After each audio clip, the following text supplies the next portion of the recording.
평택대학교를 사랑해주시는 학우 여러분들 안녕하십니까? 오늘 평택대학교 초대 총학생회장단 선거 후보자 간담회 진행을 맡게 된 중앙선거관리위원장 전종훈입니다.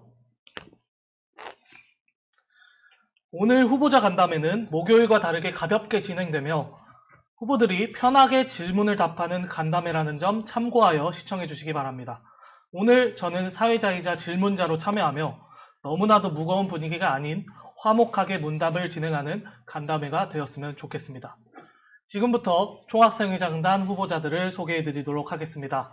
먼저 정 후보 광고홍보학과 유원석님입니다.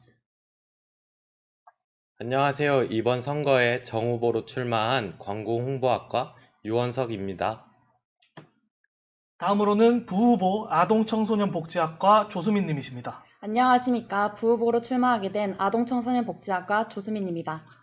질문은 재학생 및 총학생회 비상대책위원회 하랑에게 전달받아 정책 자료집을 토대로 질문을 준비했음을 알려드립니다.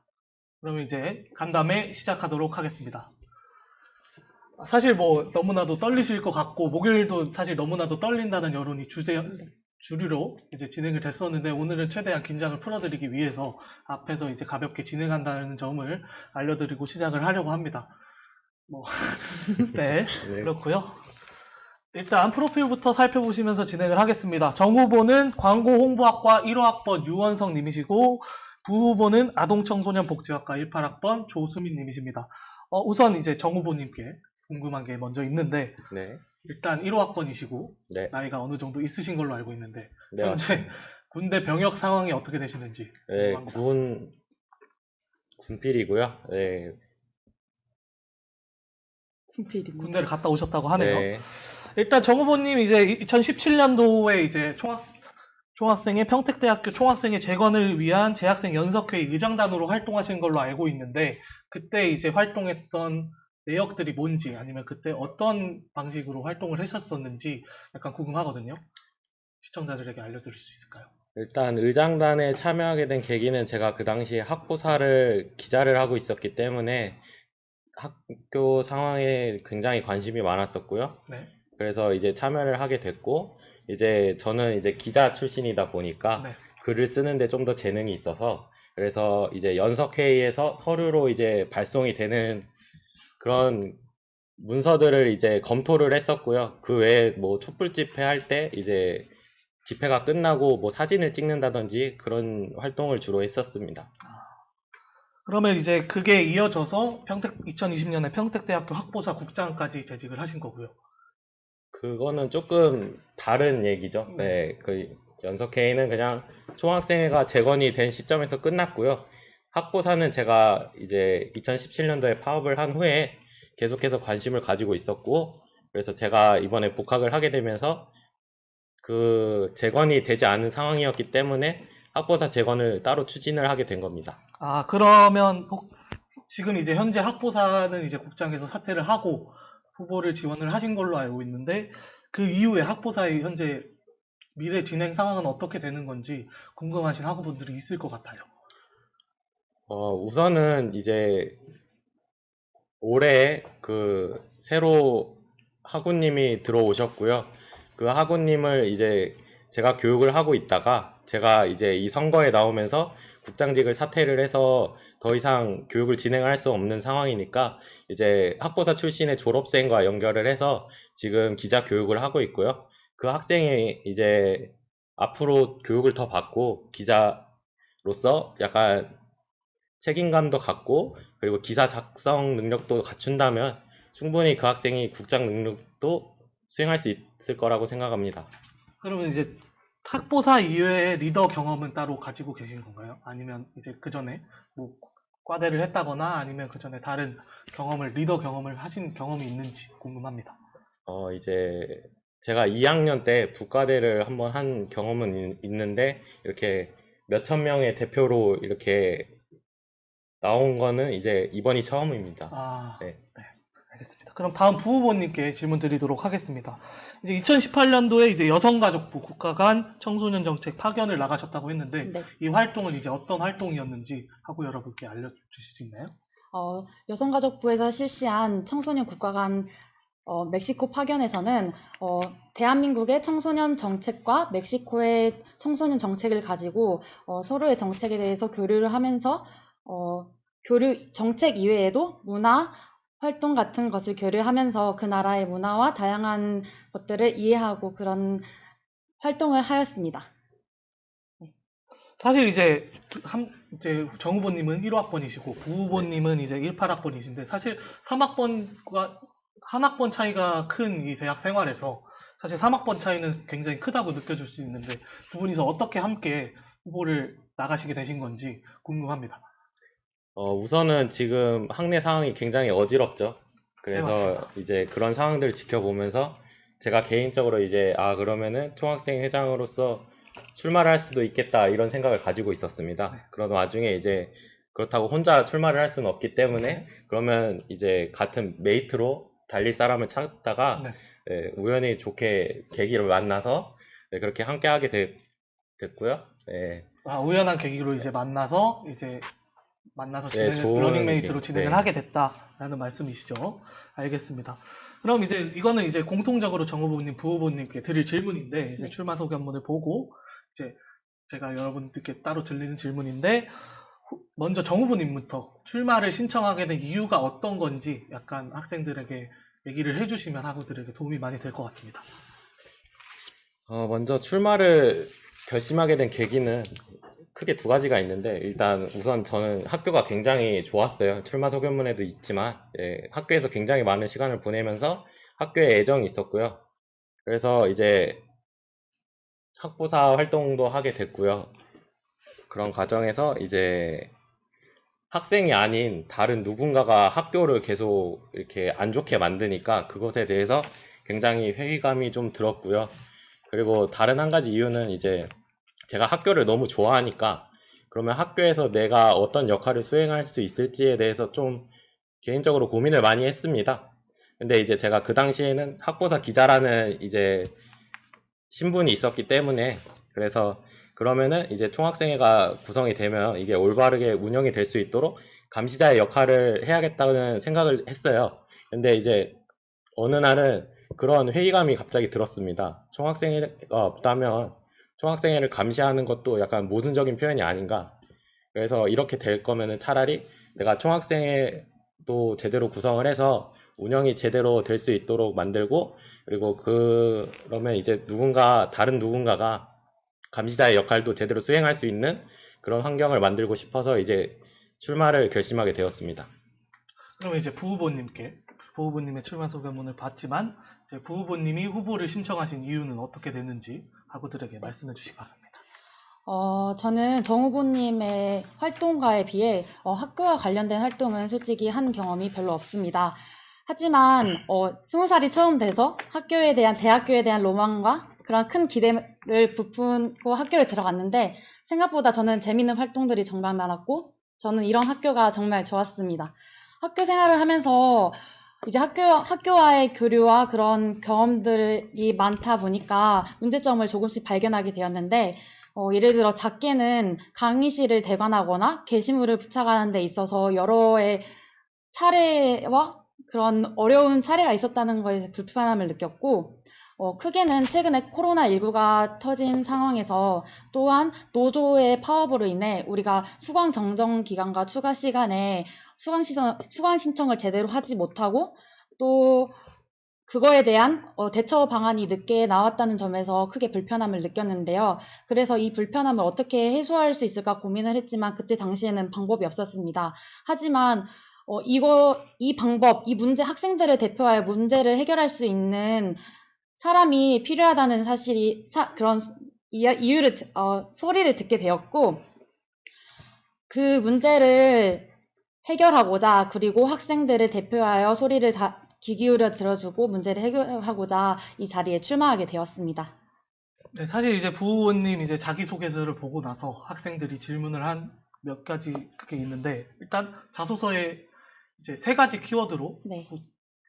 양쪽 후보님들 다 말씀을 해주셨어요. 근데 그 중에 이제 해시태그라는 네. 이제 해시태그라는 키워드에서 이제 보통 인스타나 아니면 페이스북에 해시태그로 기재를 했을 때 뭐 무분별한 해시태그를 남발해서 정보가 이제 혼란스럽게 전달이 되지 않겠느냐라는 지적이 있었거든요. 그래서 그 부분에 있어서 약간 어떻게 그 학생에게 질문을 한 학생에게 답변을 해주실 수 있을지 궁금합니다. 저는 이제 3가지의 해시태그를 적었는데요. 해시태그에 대한 답변만 해드리면 되는 건가요? 맞습니다. 저는 3가지의 해시태그를 통하여 제 자신을 표현을 했는데요. 그 중에 한 가지가 해시태그를 저라고 표현을 했습니다. 해시태그는 요즘 대중에서 가장 많이 사용되고 있는 기호이며 또 대기업에서도 마케팅으로 사용할 만큼 정말 영향력 있는 수단 중에 하나로 꼽히고 있는데요. 제가 생각하는 해시태그는 대중력과 또 영향력을 가지고 있다고 합니다. 그렇기 때문에 저는 저의 대중력과 영향력을 통해서 여러분들이 저를 통해 들어와 여러분들이 하고 싶은 말을 소리를 내시고 또 저는 그걸 통해 반영하겠다는 그런 말이었습니다. 사실 이것도 이제 두 분에게 공통적으로 일반 학생들이 들 수 있는 질문인데, 일단 각 학과에는 이제 학회장과 부학회장이라는 학회장단이 존재를 하고 있지 않습니까? 근데 두 분은 현재 학회장 현직에 계신 건 아니고, 한 분은 이제 학부사 국장님으로 재직을 하셨지만, 어쨌든 학과의 임원이 아닌 일반 학생으로서 다니고 있었던 상황에서 왜 학회장이 아니고 학생 대표인 총학생회장을 선택했느냐라는 의문이 학생들에게 생길 수가 있거든요. 그래서 두 분에게 공통적으로 이 질문을 드리도록 하겠습니다. 뭐 저희 둘의 입장이 조금씩 다른데 이거를 각각 설명을 드리는 편이 나을까요? 네, 그게 조금 더 나을 것 같습니다. 제가 그럼 먼저 설명을 드리겠습니다. 네. 우선 이게 학회장으로서 할 수 있는 일과 총학생 회장으로서 할 수 있는 일은 분명히 다릅니다. 근데 이제 지금 제가 해결하려고 하는 문제들은 학회장 한 명으로서 되는 일이 아니기 때문에 학회장을 출마를 안 한 거고요. 네. 실제로 출마는 했었지만 네. 표가 좀 적어가지고 안 됐었고, 그래서 학회장으로서는 한계가 있기 때문에 그래서 더 총학생회장, 넓은 네, 그렇죠. 총학생회장으로 출마하게 된 겁니다. 네, 알겠습니다. 부 후보님은 이제 어떤 생각이 있으셨는지? 저는 학회장과 총학생 대표는 역할이 다르다고 생각을 합니다. 학회장은 말 그대로 학과를 대표하는 그러한 자리이고, 학생 대표는 우리 학교의 학생들의 전체를 대표하는 자리라고 생각을 하는데요. 물론 학과에 대한 문제점 또는 뭐 단합, 전체적인 조율에 있어서 필요한 게 학회장의 역할이고, 그게 꼭 필요하다고 생각하지만, 하지만 제가 앞에서도 계속 말씀드렸듯이 저는 학교의 학생 대표로서 학생들의 소리를 귀 기울여 드리고 그 문제, 현재 지금 학교의 시점이 좋지 않은 건 네, 사실입니다. 맞습니다. 그래서 그 문제를 해결하고자 여러분들의 소리를 듣고 문제를 해결하고자 이 자리에 선택하게 된 것입니다. 그것이 바로 학생 대표의 역할이라고 생각을 하여 출마하게 되었습니다. 네, 알겠습니다. 다음은 이제 핵심 구호 별로 이제 마침표, 물음표, 등호, 부등호 순으로 이제 의문이 생기는 점이나 질문을 전달해 드리도록 하겠습니다. 먼저 마침표를 보겠습니다. 이제 첫 번째로 이제 대학 정상화 추진을 위한 학생위원회 결성이라고 되어 있는데, 네. 이제 일단 학생위원회가 무엇인지에 대한 질문이 가장 먼저 많을 것 같은데, 학생위원회가 어떻게 구성이 되는 건지, 그 안이 어떤 건지 먼저 말씀을 해주셨으면 좋겠습니다. 먼저 학생위원회라는 이름이 위원회가 들어가 있기 때문에 학생 여러분들이 들으셨을 때 조금 무겁게 받아들이실 수 있을 거라고 생각을 합니다. 그래서 다시 한번 자세하게 설명을 드리자면, 이 학생위원회는 저희가 지금 해결해야 될 문제들이 많은데 이것을 총학생회장과 부총학생회장이 둘이서만 진행을 하기에는 조금 무리가 있는 그런 광범위한 양들이죠. 그래서 이 둘이서는 진행을 하기 어렵다고 생각을 해서 이제 지금 이런 혼란스러운 상황에서 정보를 확실하게 얻어서 그것들을 체계적으로 정리를 해서 팩트 체크도 좀 하고요. 그래서 정리해서 만약에 학생들 의견을 모을 필요가 있다고 판단을 했을 때 제가 이제 거기 뒤에 공약에도 있지만 학생총회를 열겠다는 뜻입니다. 그래서 그 것들을 하기 위한 이제 사전 단계라고 보시면 되고요. 기존 총학생회 구성되는 임원들과 다른 일반 학생들이 들어가는 학생위원회, 약간 인수위처럼 생각을 하면 되는 걸까요? 네, 일반 학생들도 뭐 등록금 문제라든지 아니면은 이제 지금 혼란스러운 학내 상황에 대해서 관심이 많다면 누구나 지원 가능한 임시위원회라고 보시면 됩니다. 그러면 이제 이거 학생위원회는 곧 이제 총학생의 조직과 조직을 함에 있어서 이제 직결이 될 텐데, 그러면 이제 현재 활동하고 있는 총학생의 비상대책위원회 비대위는 어떻게 되냐라는 문제가 대두가 될 텐데, 이 부분은 이제 어떻게 진행이 되는 건지, 만약에 당선이 된다면 이제 학생위원회나 아니면 총학생의 구성에 있어서 어떻게 진행이 되는 건지 궁금합니다. 이 위원회 자체는 뭐 나중에 총학생회가 된다면 이 집행부로 넘어가는 것도 아니고요. 뭐 비대위랑도 상관이 있는 것이 아닙니다. 그냥 그 상황을 정리하고 그것으로 이제 끝나는 것이고요. 네, 뭐 따로 이렇게 별도의 기구로 조직되는 것은 아니고요. 다만 이제 회칙에 보면은 특별위원회라고 이제 구성을 할 수가 있습니다. 그래서 만약에 예산이 들어가야 될 정도로 좀 범위가 강대하고 중요하다고 판단이 되면 특별위원회로 구성을 할 수는 있으나 지금 단계에서는 고려를 하지 않았고요. 네, 그냥 그 사안에 대해서 정리하면은 이 위원회는 회체될 예정입니다. 네, 알겠습니다. 그러면 이제 두 번째로 대학 갈등 진상을 밝히고 책임 소재를 규명한다. 사실 이제 노조가 왜 파업을 했는지에 대한 배경이라던가 전 조기흥 전 총장이 왜 학교에서 물러나게 됐는가를 17년도 이후에 입학한 학번들부터는 사실 잘 모를 수밖에 없거든요. 사실 이 노조의 파업의 실태가 무엇인지 아니면 노조의 파업의 배경이 무엇인지 학생들이 많이 궁금해할 것 같은데, 여기 안에서 이제 풀 수 있는 정보로만 이제 말씀해 주실 수 있는 게 있다면 전달을 해 주셨으면 좋겠습니다. 우선은 진행자분께서도 말씀을 하셨지만 네, 정말로 일반 학생들이 봤을 때는 정보가 너무 없어서 맞습니다. 왜 파업을 했는지 어떻게 됐는지 뭐 어디까지 진행이 됐는지 이런 것에 대해서 좀 정보를 얻기가 조금 어렵습니다. 예, 그래서 이제 위원회를 구성을 하는 측면도 있고요. 예, 그래서 조금 짧게 설명을 드리자면 뭐 임금과 관련해서 지금 노조와 학교 측에 지금 입장이 좀 차이가 있어서 이제 그것에 있어서 이제 협상이 결렬이 돼서 뭐 합당한 절차에 걸쳐서 이제 노조가 파업에 대한 아니죠 노동에 대한 쟁의권을 얻은 것이고요. 노조의 파업은 정당한 절차를 통해서 쟁의권을 얻은 후에 이제 진행이 된 거고, 네네. 학교 측과 아직도 갈등이 있는 상황인 거고요. 네네. 현재까지.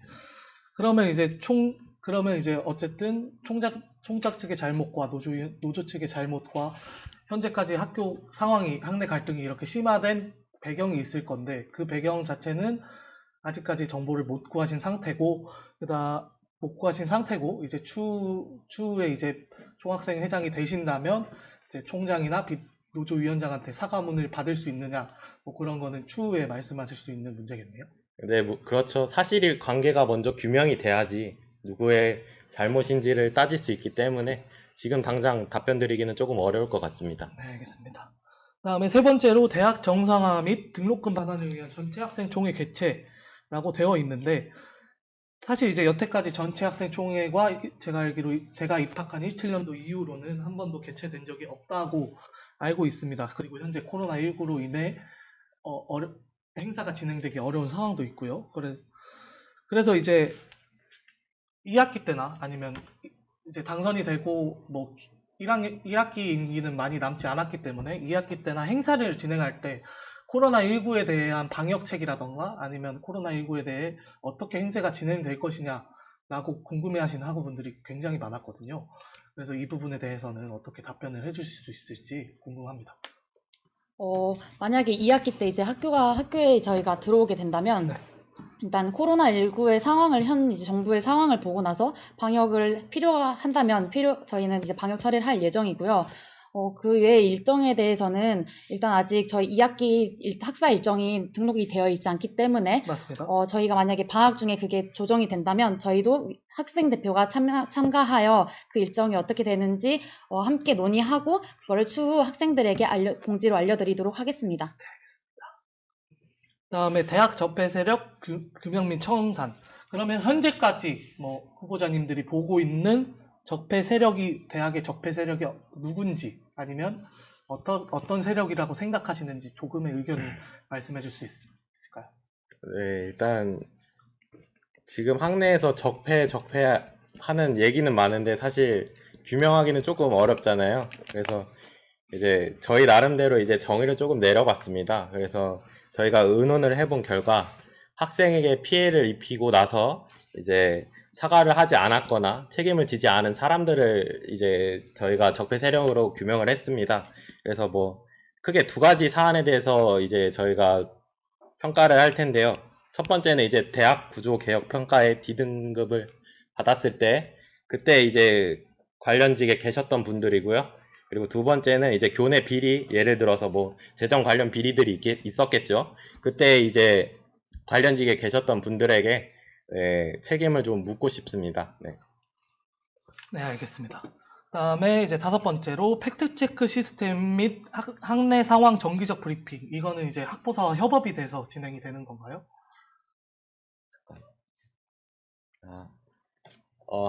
이게 제가 목요일에 약간 좀 표현을 조금 잘못 드렸어요. 그래서 좀 정정을 할 필요가 있는데요.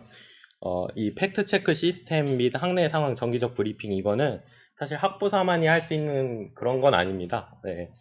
총학생회도 만약에 필요하다고 판단이 되면 얼마든지 할 수 있는 기능이고요. 원래는 이게 학보사가 해주면 좋지만 제가 원래 표현을 했던 의도는요. 학보사가 해주면 좋지만 총학생회에서도 진행을 하고 추후에 만약에 제 임기 내에 정상화가 된다면 이 부분에 있어서 학보사에게 맡기겠다 이 뜻이지 뭐 학보사를 총학생회 산하로 편입하겠다 뭐 이런 뜻은 아닙니다. 네, 알겠습니다. 방송 장비 문제로 인해 부득이하게 방송을 중단하게 된 점 사과 말씀드립니다. 그럼 다시 이어서 진행을 하도록 하겠습니다. 네, 물음표부터 시작을 하면 될 것 같은데요. 네, 학생이면 별다른 허가 없이 누구나 사용할 수 있는 학생 게시판 설치. 이 부분은 이제 뭐 대자보가 걸려 있는 그 중앙도서관 앞에 게시판이라던가 이제 사용하려면 현재 이제 절차가 있어야 되는 걸로 알고 있는데 그 절차가 혹시 어떤 건지 학생들에게 안내를 해주실 수 있을까요? 혹시 기존의 절차를 네, 기존에 사용하고 있는 절차요. 네, 기존에 사용하고 있는 절차는 이제 학생복지팀이나 뭐 그런 학생관을 통하여 이제 학생복지팀을 방문하여 게시물에 대한 내용을 먼저 확인을 받고 그다음 도장을 찍고 도장을 받아야만 게시물을 부착할 수 있는 용도로 사용되고 있습니다. 그러면 만약에 별다른 허가 없이 학생 게시판을 설치하게 된다면 그 게시판 안에서 학생들은 어떤 게시글을 붙여도 제한이 없게 게시판이 설치되는 건가요? 제한이 아예 없다고 할 수는 없는데요. 네. 일단 그런 복잡한 형식의 절차는 간소화됨으로써 학생들에게 좀 더 자신의 소리 또는 전달하고 싶은 걸 수월하게 공지를 할 수 있다는 점이 있고요. 저희는 대신 저희가 이제 게시물 관리 지침 제4조를 이제 저희가 참고하여 거기에서 위반이 되는 것들은 학생의 동의와 상관없이 저희가 떼는 절차로 할 예정입니다. 네, 알겠습니다. 두 번째로는 이제 지도교수 선택 제도인데 사실 지도교수 선택 제도라는 게 뭐 존재하는 학교도 있고 존재하지 않는 학교도 있습니다만 사실 지도교수가 한 번에 몰리는 현상이라던가 아니면 이게 교수님의 학습권이 침해될 수 있다라는 논란이 어느 정도 없지는 않은 상황이기 때문에 일단 첫 번째로 교수님이 한꺼번에 몰리는 상황에 관련해서는 어떻게 대처가 되는지 궁금합니다. 우선 기준은 이제 현재 교수님들이 지도하고 있는 학생 수를 기준으로 잡아서 새로 추가되는 학생들이 일정 비율 이상은 넘지 않도록 제한을 할 예정입니다. 네, 그러면 사실 교수님들이 기존에 선택해서 사실 실용음악학과나 이제 다른 문화예술대학 같은 경우에는 시기에 따라서 그 지도교수가 선택되는 경우가 많기 때문에 본인이 가르치고 싶은 사람을 가르치겠다라는 교수님의 학습권도 약간 침해될 수 있다. 약간 이런 생각이 있는데 이 부분에 대해서는 어떻게 생각이 되시는지 궁금합니다. 제가 답변해도 될까요? 저희는 학생의 소리를 듣고 학생의 의견을 받아들이고자 학생 대표로 이렇게 자리를 나오게 된 것입니다. 교수권도 교수님의 그러한 권리도 정말 중요하지만 저희는 학생 대표로서 나온 것이기 때문에 학생의 그 권리와 의견을 먼저 저희는 이제 대표를 나가서 교수님과의 협의를 할 예정이고요. 네. 일단 그렇게 할 예정입니다. 아, 네, 알겠습니다. 그러면 다음 걸로 넘어가도록 하겠습니다. 물음표에서 네 번째고요. 강의평가 공개 및 행정서비스 평가 제동 시행. 그러면 이제 현재 강의평가는 별로인가? 현재 강의평가가 효율적으로 진행되고 있지 않은 건가라는 문제가 생기는데 이거에 대해서는 어떻게 생각하시는지. 현재 강의평가에 대한 견해가 궁금합니다.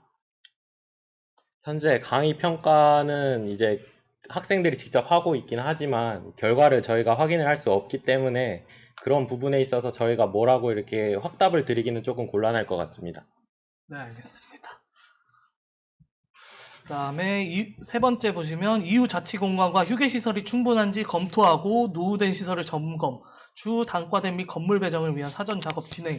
이거는 이제 18년도, 19년도에 진행됐던 이제 학교 본부 간담회에서 사실 인문사회관이라던가 노후화된 건물은 건물 자체를 이제 리모델링해서 진행을 한다거나 아니면 건물 자체를 철거를 하고 다시 이제 다시 건설을 하는 과정으로 진행이 돼야 된다고 알고 있는데, 현재 그 부분에 대한 재정이라던가 아니면 그 부분에 있어서 만약에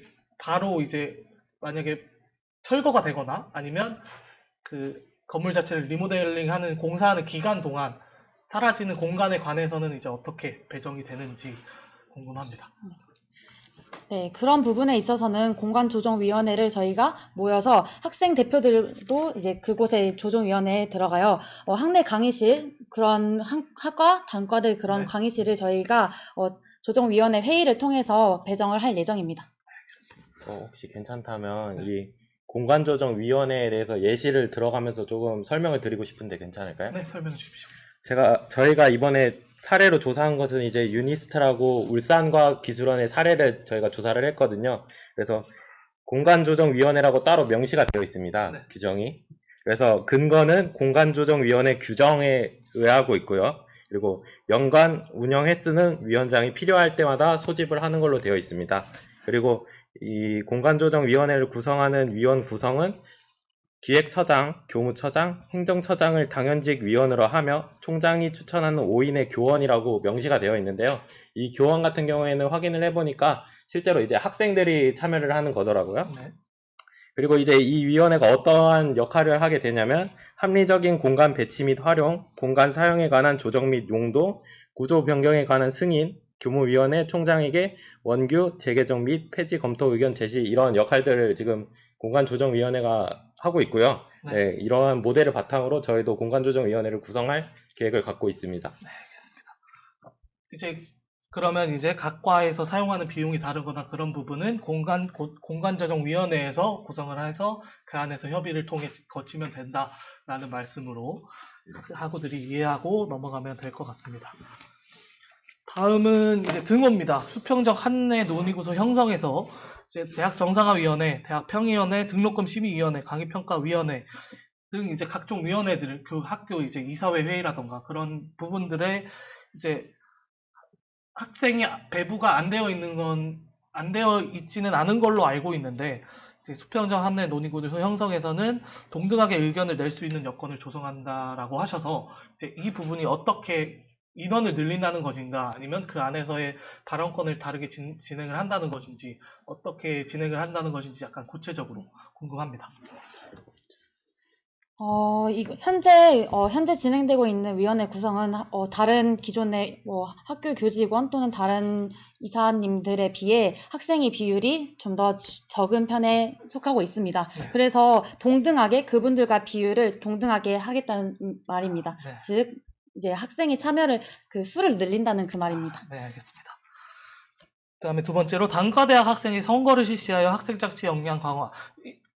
단과대학 학생회라는 게 이제 전문 문화예술대학, 사회서비스대학 각 대학별 단과대 학생회장이 더 생긴다는 건데, 그러면 이제 학생의 구성에 있어서 이제 일반 학회장, 부학회장이 있고 그 위에 단과대 학생회장이 있고 그 다음에 총학생회장이 있는 구조로 진행이 되는 건데, 이 임원이 너무 많아진다거나 아니면 이 의사소통을 함에 있어서 인원이 많아지면 분명히 이제 시간이 걸린다거나 그런 게 당연시하게 따라오게 되지 않습니까? 그렇다 보니까 이제 학생 자체의 역량을 강화한다고는 하지만 이게 오히려 불통의 소지가 될 수 있다라는 질문이 있었는데 이 부분에 대해서는 어떻게 생각하시는지 궁금합니다. 총학생회 밑에 단과대 학생회가 있고 그 밑에 학과 학생회가 있다는 이 얘기가 사실은 그러면 하나로 이렇게 움직이는 것처럼 느껴질 수 있는데요. 네. 기본적으로 하는 역할들이 조금 다릅니다. 그래서 학과 학생회 같은 경우에는 이제 학과를 위한 일을 하고요. 단과대 학생회는 단과대를 위한 일을 하고요. 그리고 총학생회죠. 네. 네, 총학생회는 이제 전체 학생들을 위한 일을 하는 겁니다. 그래서 이게 같이 움직이는 거라기보다는 역할 자체가 다르기 때문에 네, 그런 부분에 있어서 의사소통에 문제가 생길 일은 없다고 보시면 됩니다. 네, 알겠습니다. 다음은 부등호로 넘어가도록 하겠습니다. 신입생을 위한 학교생활 안내서 및 영상 제작 및 배포. 물론 신입생들은 언제나 들어오면은 설레고 언제나 들어오면은 궁금한 게 가장 많기 때문에 신입생들에게 가장 잘해줘야 되는 게 선배의 입장에서 맞겠습니다만 학교생활 안내서 및 영상 제작 및 배포 이외에 지금처럼 코로나19로 인한 비상사태라던가 아니면 갑자기 비상 상황이라는 거는 언제든지 올 수 있는 거기 때문에 혹시 학교생활 안내서 및 영상 제작 배포 이외에 다른 방안들이 신입생들을 위한 다른 방안들이 준비된 게 있는지 궁금합니다. 저희가 현재 계획 중인 것은 현재 얼마나 기대를 가지고 부푼 꿈을 갖고 입학을 해왔냐라는 그런 생각을 가지게 되었습니다. 왜냐하면 저 또한 1학년 때 그런 마음을 가졌기 때문입니다. 그래서 신입생들 분들께서 지금 입학식을 못 하셔도 되게 아쉬움이 크실 거라고 생각하고 있는데요. 그래서 2학기 때 저희는 신입생들을 위한 입학식 같은 그런 프로그램을 추진할 계획이고요. 그것은 이제 학사 일정 조정을 할 때 저희가 그때 그것을 포함할 예정입니다. 네, 알겠습니다. 다음은 셔틀버스 광역 노선 추가 논의에서 사실 이제 지금은 노선 자체도 여기랑 그 다음에 학교까지 오는 하나밖에 없고 그다음에 중간에 정거장처럼 서는 것도 아니고 사실 여러 노선들이 많이 나와 있는 것도 아니기 때문에 셔틀버스에 대한 불만이 굉장히 학생들에게는 많은 그나마 있는 하나의 셔틀버스긴 하지만 학생들한테는 굉장히 많을 거라고 생각하는데 셔틀버스 광역 노선 추가에 대해서 조금 더 상세하게 학우들에게 얘기해 주셨으면 좋겠습니다. 어떤 방안으로 추가해 주실 건지. 네, 셔틀버스 광역 노선 추가에 대해서는 설명해 드리겠습니다. 저희가 이제 많은 학생들께서 노선이 어떻게 추가되냐 이렇게 많은 질문을 주셨는데요. 일단 저희가 먼저 드리고 싶은 답변은 저희는 계속 말씀드렸듯이 저희는 학생들과의 원활한 소통을 먼저 추구하고 있습니다. 많은 학생들이 다니는 곳도 각자 다르기 때문에 먼저 학생들의 설문을 통하여 수요 조사를 하고 또 그 설치가 가능한 구간을 먼저 저희가 찾을 예정입니다. 이렇게만 저희가 답변 드려도 궁금하실 거라고 생각이 드는데요. 그래서 그 예로 다른 인근에 있는 천안, 경기도에 있는 저희가 다른 예시 학교를 저희가 찾아보았는데 대부분 학교들은 이제 천안에서 서울, 천안에서 인천 이런 식으로 성남, 수원 많이 다니고 있는데요. 여기서 알아두셔야 할 점은 모든 학교들이 다 부담금을 가지고 있다는 것입니다. 그래서 만약에 저희가 셔틀버스를 노선을 추가하게 된다면 그만큼의 이제 비용이 발생될 것을 이제 알아주셨으면 합니다. 단, 기존의 버스비와는 좀 더 학생 복지를 위해 좀 더 저렴하게 나갈 것을 말씀드리고 싶습니다. 어쨌든 재정적 문제가 네. 해결이 되어야 셔틀버스 증원에 관련한 계획도 조금 더 학우들에게 상세하게 공지할 수 있다는 말씀으로 이해하도록 하겠습니다. 네. 다음은 총학생회 물품 대여 사업입니다. 사실 총학생회비라는 게 현재 1년에 한 번씩 거치고 있고 그 다음에 그 이후에 학회비, 그 다음에 총학생회비로 이제 이중 결제가 되고 있다라는 얘기도 있고, 그 다음에 총학생회나 비상대책위원회 측에서는 항상 재정난에 시달리고 그렇게 진행을 하고 있는데 이제 요번에 공약으로 총학생회비를 그 총학생회 비를 납부한 사람의 차별을 최소화하겠다라는 공약을 내셨는데, 그러면 그렇게 된다면 총학생회 비를 지불한 사람들, 그러니까 총학생회 비를 납부한 사람들이 총학생회 비를 낼지 조금, 그러면 전체 재정 비율이 줄어드는 게 아니냐라는 질문이 있는데, 이거에 대해서는 어떻게 생각하시는지 궁금합니다. 그러면 저희가 이 질문을 그러면 만약에 차별을 폐지하고 혜택을 줬을 때 재정 규모가 줄어들지 않겠느냐라는 질문으로 해석을 해도 네, 맞습니다. 괜찮을까요? 네, 그러면 답변 드리겠습니다. 네. 우선은 총학생회는 전체 학생을 대변하는 그런 기구고요. 네. 학생회비 자체는 선택이기 때문에 이런 선택에 있어서 차별점을 두는 것은 사실 옳지 않은 방향이라고 생각을 합니다. 그래서 이제 차별을 폐지한다고 주장을 하는 거고, 대신에 이제 선택에 따른 혜택을 부과하는 형태로 이제 진행이 되는 건데요. 네. 일단 기존에 차별적으로 운영이 되었던 예를 들면은 바미크라든지 네. 아니면 축제 때 이제 앞에서 더 볼 수 있게 해준다든지 네. 그러한 것들은 좀 이제 수정을 필요로 하겠죠. 네. 그래서 이제 가능한 모든 학생들이 공평하게 누릴 수 있게 그런 방안에 대해서 검토를 할 거고요. 그리고 기존에 있던 것과 더불어서 이제 추가되는 것이 바로 총학생회 멤버십이죠. 네. 그래서 혜택을 이제 저희가 공약으로 가지고 온 거는 총학생회 membership 하나지만, 이거 외에도 저희가 또 논의를 많이 해봐서 또 혜택으로 추가할 만한 사안이 있다면 얼마든지 또 혜택을 추가할 생각도 있습니다. 이제 총학생회비가 거치고 나서 행사 운영 방식에 대해, 아니면 이제 행사를 하나를 진행을 할 때 어떤 방식으로 진행이 될 것이냐에 대한 질문도 많은데, 이것에 대해서도 답변 부탁드립니다. 잠시만 논의를 해보겠습니다. 네, 알겠습니다. 현재 후보자들은 총학생회 물품 대여 사업, 그리고 총학생회비 납부 여부와 관련된 차별은 폐지하고 이점을 늘린다는 공약에 대해서 논의를 하고 있습니다.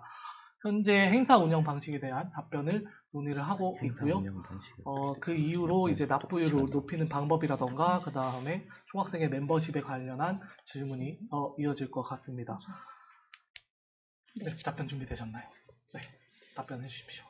이게 지금 비대위 체제에서 총학생회 체제로 넘어가는 것이기 때문에 약간 좀 혼란이 있을 수도 있다고 생각을 합니다. 네. 근데 이 비대위 자체는 총학생회가 없기 때문에 임시로 들어온 것이고요. 총학생 회칙에 따라서 움직이고 있죠. 네, 지금. 맞습니다. 그렇기 때문에 행사를 운영하는 데 있어서 변경점은 없고요. 다만 이제 이름이 비상대책위원회에서 총학생회로 바뀌는 것 뿐입니다. 네, 알겠습니다. 사실 언제나 총학생회비나 각하 학회장 분들도 아시겠지만, 학회비 납부율이라던가 아니면 총학생회비 납부율이 현저하게 낮죠. 언제나 다 걷는다는 재정안을, 예산안을 짜고 진행을 합니다만은, 어느 정도 그거를 대비를 해서도 재정안을 짭니다만은, 사실 납부율 자체가 다른 학교에 비해 총학생회비 납부율 자체는 굉장히 낮은 편인데, 이 납부율을 높이는 방법에 대해서는 어떻게 대책이 있으신지 궁금합니다. 저희는 납부율을 높이는 대책이, 즉 학생들이 많이 참여할 수 있다는 것이라고 생각을 하고 있는데요. 일단은 차별이라고 생각하는 부분들이 되게 많은데, 그런 점을 저희 이제 수정 방안을 통해서 모두가 동등하게 그것을 받을 수 있도록, 그리고 그걸 참여할 수 있도록 이제 그렇게 수정을 하고요. 그렇게 하다 보면은 기존에 납부를 하지 않았던 학생들도 네. 이제 낼 수 있게 독려를 하는 그런 것도 있고요. 이 외에도 기존에 냈던 학생들에게 혜택, 예를 들어 저희가 공약으로 가지고 온 총학생회 멤버십이라는 것을 통해서 그 혜택이 만약 학생들에게 큰 인기를 끌게 된다면 좀 더 많은 학생들이 이것에 관심을 가지고 더 적극적으로 참여하지 않을까라는 생각이 듭니다. 사실 이제 총학생회 멤버십이라는 게, 이거는 약간 업무적인 문제입니다만, 이제 총학생회 멤버십이라는 게 어쨌든 각 상인들의 협조나 상인회들의 협조나 아니면 각 기업들의 협조나 어떻게든 협조나 이제 스폰을 받아야 진행을 할 수 있는 이제 부분인데, 이 부분에 대해서 상인회라든가 아니면 기존 기업들과의 협상이 잘 안 돼서 총학생회 멤버십이 진행이 안 된다면, 혹시 다른 걸로 대체할 공약이나 아니면 다른 대책이 있는지, 그거에 대해서는 약간 궁금합니다. 이 부분에 대해서도 잠깐 저희가 논의를 좀 네, 해봐도 알겠습니다. 괜찮을까요? 총학생회 멤버십을 대체할 다른 공약에 대해 질문을 했고 그 대답을 현재 논의하는 중입니다. 네. 먼저 멤버십에 대해서 저희가 설명을 해드리자면, 멤버십을 어떻게 사용할 수 있냐라고 질문들이 많이 들어왔습니다. 네. 지난 시간 동안. 일단은 계속 말씀드리는 네. 소통, 학생들의 수요 조사가 가장 중요하다고 생각합니다. 저희 학생회에서도 이렇게 선정을 할 수 있지만, 업체들과의 선정을 할 수 있지만, 네. 그것보다는 일단 학생들의 의견이 정말 중요하기 때문에 그것을 반영하여 저희가 직접 발로 뛰어 그 상권에 저희가 방문하여 네, 협상을 하는 이제 서로 윈윈을 할 수 있도록 저희가 협상을 할 예정이고요. 만약에 그게 잘 대처가 잘 되지 않는다면, 사실 저희가 지금 코로나19로 저희가 상업에 방문을 하고 싶었으나 그게 잘 되지 않는 점, 이 점 좀 양해 부탁드리고요. 학생들의 수요 조사를 통해 새로운 방안을 저희가 논의해 보도록 하겠습니다. 네, 알겠습니다. 네, 다음 장으로 넘어가서 이제 축제나 체육대회 당일에 모두가 즐길 수 있는 대회 추진이라고 이제 말씀을 해주셨는데 사실 축제나 체육대회 때 학생들이 참여를 안 하는 프로그램도 존재를 물론 체육대회는 특히나 더 결승전이 메인이기 때문에 존재를 합니다만은 이제 사실 학생들이 참여하는 이벤트 게임이라던가 그런 것들이 비대위 안에서는 기획이 되어서 진행이 되고 있는데 이 부분을 약간 더 확대한다는 입장이신지 아니면 뭐 체육대회 당일에 이제 결승전은 미리 진행하고 아니면 결승전이 있는 상황에서 다른 프로그램들이 더 끼어서 시간이 더 늘어나게 되는 건지 약간 더 구체적인 사항이 궁금합니다. 일단 제가 답변을 드리도록 하겠습니다. 네. 예, 진행자 분께서도 말씀을 하셨지만 만약에 이제 예선 진행이 다 되잖아요. 네. 체육대회 전날에 전날이 아니죠? 네. 그 전에 네, 예, 맞습니다. 진행이 되죠. 근데 이제 그러면 만약에 예선전에서 좀 탈락한 학과들 같은 경우에는 이제 결승전을 진행되는 그 와중에 이제 할 게 없었단 말이죠. 네, 그래서 맞습니다. 이제 그런 항목들을 추가를 했던 건데 지금 약간 느끼기에는 이 결승전 항목들이 주고 그런 시간을 때우기 위해서 다른 항목들이 추가된 것으로 느껴집니다. 그래서 이런 항목들을 조금 더 네, 비율을 높이거나 해서 이게 중점이 되도록 만들고요. 그래서 뭐 아예 그냥 다 진행을 하고 당일에는 그것만 배정을 할지 아니면은 같이 진행을 하는데 비율은 더 높게 가져갈지 그것은 이제 저희가 논의 중에 있습니다. 네, 알겠습니다. 추가적으로 답변 한 번 더 드려도 네, 될까요? 드려도 됩니다. 괜찮습니다. 현재 저희가 체육대회로 기존으로 이때까지 진행됐던 게 예를 들어 피구, 농구, 발야구, 축구 등과 다양한 종목들이 있는데요. 이곳에 있어도 이제 대물림이라고 하여 학과별로 특성상 계속 나가는 종목이 있고 안 나가는 종목이 또 있습니다. 그래서 일단은 학생들의 수요 조사도 필요할 것 같습니다. 꼭 학생들이 하고 싶어하는 종목은 하고 꼭 필요 없는 것은 폐지할 수 있도록 또 논의해보고 또 추가적으로 있었으면 하는 그러한 종목들이 있다면 그것을 추가적으로 하여 개선할 방안도 생각하고 있습니다. 네, 알겠습니다. 자, 그 다음에 이제 벚꽃축제 평택시 지역 축제와 추진. 현재 이제 벚꽃축제가 학교에서 진행이 되고, 이제 학교 안에서 그리고 외부에서 봤을 때 평택대 안에서 가장 뭐 아름다운 축제, 가장 볼 것이 많은 축제로 기획이 돼서 항상 진행이 되어 왔는데, 다시 이어서 이제 벚꽃축제 평택시 지역 축제와 추진의 안에 프로그램과 이제 지역 축제와 추진이 어떻게 되고 있는 것인가, 아니면 어떻게 진행이 앞으로 기획이 되고 있는 것인가에 대해서 궁금합니다. 네, 다시 말씀드리도록 하겠습니다. 평택시와 저희가 연합을 할 예정인데요. 먼저 연합에 앞서 저희가 평택시장님과의 만남을 통해 이제 협의를 할 예정이고요. 저희가 왜 평택시와 함께 하냐면 일단은 평택시에는 자연 경관이 딱히 유명한 곳이 없습니다. 하지만 유일하게 저희가 SNS나 다른 기사를 통해서 자주 보는 것은 4월 벚꽃 축제 하면 평택대가 1위 그런 베스트 5 안에 드는 것은 사실입니다. 그 점을 저희의 학교의 강점을 이용하여 평택시와 연합을 할 예정이고요. 심지어 평택대는 지역과 연계가 부족하기도 하며 현재 제가 어제 공영형 사립대 간담회를 갔다 온 결과 평택대와 평택시는 네, 연계하는 것을 긍정적으로 보고 있다는 답변을 듣게 되었습니다. 그래서 저희가 이러한 축제에도 연계하는 것이 긍정적으로 답변이 올 것이라 예상이 들고요. 이것을 통해 이제 연합을 하게 된다면 이제 즉 규모가 커지고 그만큼의 예산의 규모도 함께 커질 예정인데 이것을 통해 학생들과 그리고 평택 시민들에게 볼거리, 즐길거리, 먹거리 등 다양한 것을 늘림으로써 학생들에게 많은 장점을 전달해 드릴 예정입니다. 네, 알겠습니다. 다음은 이제 외국인 유학생과의 문화교류 행사 신설. 사실 이제 외국인 유학생이 우리 학교에 거의 지금 10%, 그다음에 계속해서 늘어나서 넘어간 10%를 넘어서 이제 계속 진행을 하는 걸로 알고 있는데, 이제 외국인 유학생과의 문화교류 행사 신설. 사실 작년 축제에도 이제 외국인 유학생과 같이 프로그램을 진행을 한다던가, 조금 더 이제 외국인 유학생에 대해 외국인 유학생을 많이 챙기고 조금 더 외국인 유학생에 대한 정책이 많이 나오고 있는 상황인데, 이 문화교류 행사 신설 이외에 이제 외국인 유학생과의 다른 조금 더 프로그램이라던가 아니면 뭐 일반 한국 학생과 외국인 유학생이 조금 더 어울릴 수 있는 그런 기회가 있는지 궁금합니다. 저희가 추진하고 있는 방향은 일단 저희가 그 동아리 소개의 날이라고 하여 중앙도서관 앞에서 부스를 통해서 동아리를 소개받고 또 그런 어떤 동아리인지 알 수 있는 기회가 주어지는데요.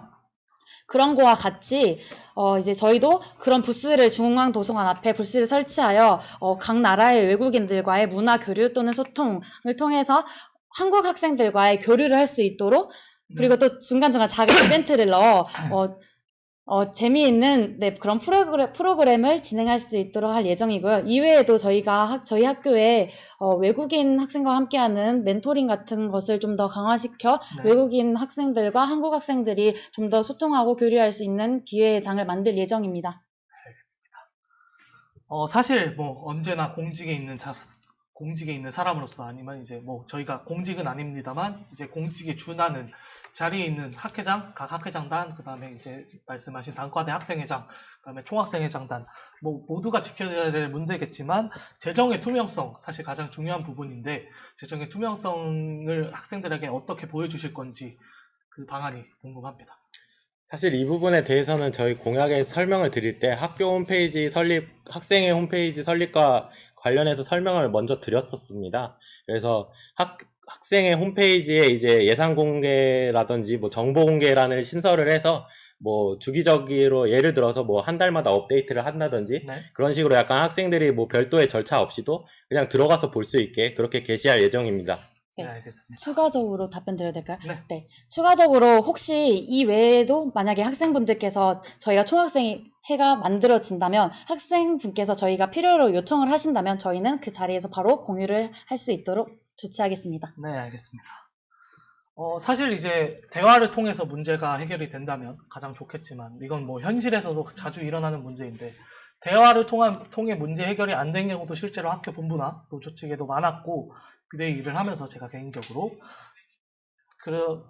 그래서 이제 대화를 통해 문제 해결이 안 된다면 혹시 뭐 다른 실제 이제 운동권이나 비운동권이 진행하는 그런 행동들에 대해서 어떻게 생각하시는지 견해가 궁금합니다. 우선 기본적으로 모든 상황에 있어서 원칙은 교내에서 해결을 시도하는 것이 먼저입니다.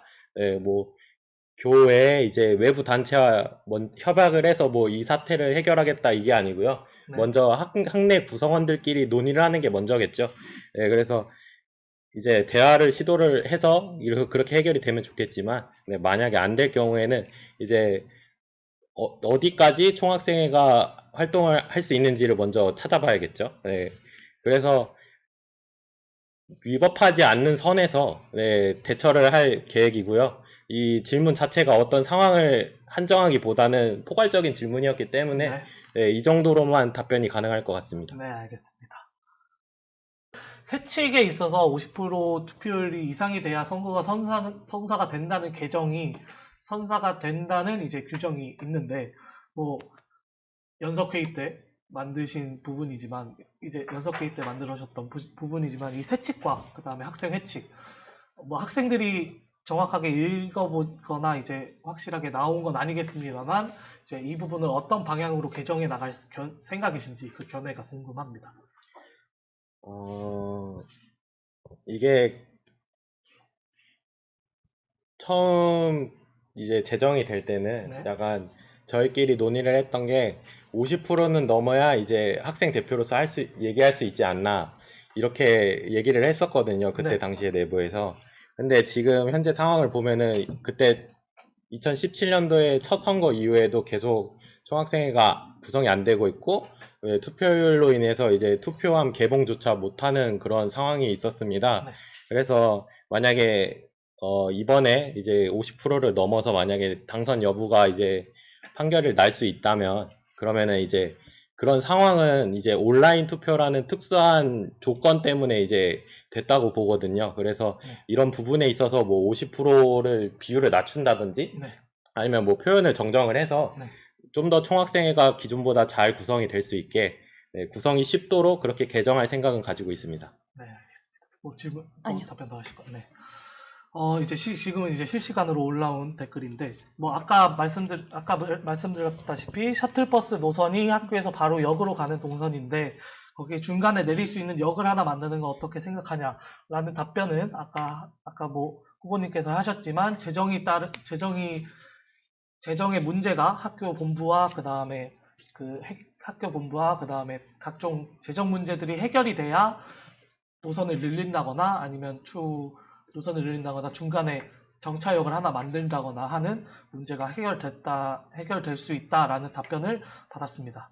그다음에 등록금 감면에 대한 질문이 있는데 뭐 등록금 감면 아니면 뭐 현재 가장 이슈가 되고 있는 등록금 반환 뭐 전체 학교들이 무시하고 있는 실정이긴 합니다만 교육부나 무시하고 있는 실정이긴 합니다만 이거를 어떻게 추진을 하실 건지 만약에 당선이 된다면 어떻게 진행을 하실 건지에 대해 궁금합니다. 우선 기본적으로 지금 등록금 문제가 해결이 되지 않고 있는 게 교육부에다가 얘기를 하면 교육부에서는 학교에다 얘기를 하라고 학교에다가 얘기를 하면 교육부와 얘기하라 이런 식으로 약간 계속 수평적인 뭐랄까 의견이 계속 그렇게 가고 교환되지 있거든요. 않는, 예. 그래서 지금 해결이 되고 있지 않는 건데 예. 제 개인적인 생각을 말씀드리자면 네. 등록금과 관련해서 이런 문제에 대해서 해결은 반드시 필요하다고 봅니다. 네. 등록금은 이제 오프라인 강의를 기준으로 했을 때 지금 온라인 강의가 제공이 되고 있는데 오프라인 정도의 퀄리티가 있냐고 질문을 하면은 자신 있게 그렇게 비슷하게 제공이 됐다라고 답변을 할 수가 없을 것 같아요. 그래서 그런 부분에 있어서 등록금과 이제 해결은 반드시 필요하다고 생각을 하고요. 다만 이제 등록금이 대학별로 조금 다르죠. 단과대별로. 네. 네, 그렇기 때문에 그런 부분에 있어서 어느 정도로 얼만큼이나 아니면 어떻게에 대해서는 좀 개인마다 차이도 있고요. 그리고 단과대별로도 차이가 좀 있을 거라고 생각을 합니다. 그래서 이제 학생위원회가 구성이 되는 것도 그런 배경 중에 하나고요. 네. 그래서 이제 정말로 등록금에 관해서 해결을 하고 싶으시면 지금 총학생회 선거라든지 아니면은 이제 만약에 구성이 된다면 학생위원회가 구성이 됐을 때 네. 오히려 약간 좀 등록금을 지금 많이 내고 있는 단과대에서 좀 참여를 많이 해주셨으면 좋겠습니다. 왜냐하면 제가 이제 공과대를 복수 전공을 하고 있거든요. 네. 그래서 공과대 정도의 금액은 내지만 이제 예술대학은 그보다 더 내고 있는 걸로 네, 맞습니다. 알고 있거든요. 그래서 제가 그 부분까지는 이렇게 제 생각을 말할 수 없기 때문에 네, 예술대학이라든지 아무튼 그런 학생들이 좀 많이 참여를 해주셨으면 좋겠습니다. 각 단과대별 학생들이 많이 참여를 하면 할수록 이제 등록금 감면에 대한 얘기는 조금 더 진전이 될 수 있다라는 말씀으로. 네, 그렇죠. 아무래도 입장이 모두가 다르니까 네, 최대한 맞습니다. 많은 학생들이 참여해 줄수록 이게 객관성이라든지 뭐 네. 그런 게 확립이 될 수 있다고 보는 거죠. 네, 사실 이제 통계라는 것도 어느 정도의 이상의 표본이 있어야 통계가 되는 것이기 때문에 학우 여러분들이 많이 참여하시는 게 등록금 감면에 도움이 된다라는 말씀을 드리고 싶습니다. 오늘의 마지막 질문인데요. 총학생 회장단 선출이 되셨을 때, 당선이 되셨을 때 본인들이 공통 질문인데 어떤 정부 회장으로 기억됐으면 좋겠는지 궁금합니다. 이 질문에 있어서 제가 대표로 답변을 드리겠습니다. 네. 이 질문에 대해서 의도는 저희가 이해를 했지만 네. 조금 엉뚱한 대답을 드리고 싶습니다. 왜냐하면 이게 저희는 기억이 되고 싶지 않습니다. 이게 왜 그러냐면 저희가 하루에도 엄청 많은 것들을 잊어버려요. 그 중에서도 이제 기억에 남는 것들은 어떤 특별한 사건이 있었을 때죠. 그렇기 때문에 이런 특별한 사건 없이 총학생회가 정말 잘 운영이 되고 마무리를 해서 정말 얘네 나중에 뭐 했어 했을 때 그 뭐 딱히 뭐 없었지 않았나 이렇게 정말 기억하실 정도로 네. 네, 잘 운영되는 그런 총학생회를 만들고 싶습니다. 네, 알겠습니다. 오늘 후보자 간담회는 여기까지 진행을 하도록 하겠고요. 앞으로 다음 주 월요일 15일부터 16, 17일까지 이어지는 총학생회 평택대학교 초대 총학생회장단 선거에 많은 참여를 해주시길 부탁드립니다. 그러면 오늘은 여기서 마치도록 하겠습니다. 감사합니다.